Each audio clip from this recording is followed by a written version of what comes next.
Fanangkay sa puno iraw lukulu na nenyo Toti titsuni tumalu kamame eni Yana usisa lumamisa-bisa Ewa numari mifamani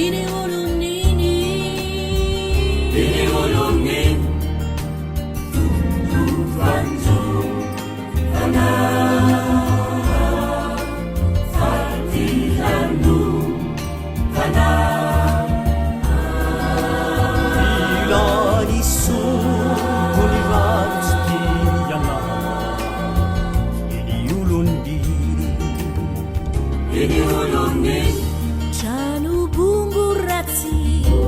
Janu tukang nanua azi Dere di pandaru Reka di fi maswaru Di tanukara numalang bamiyahi Rama manara tomanafiyahi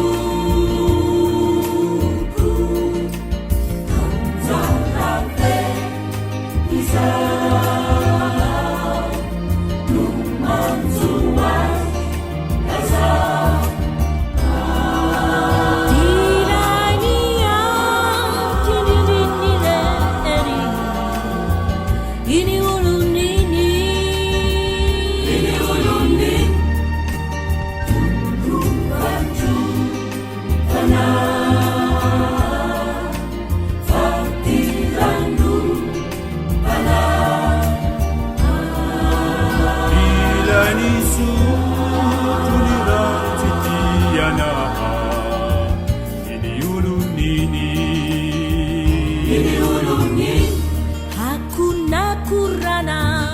nuani sisa natamana Biti kinya velu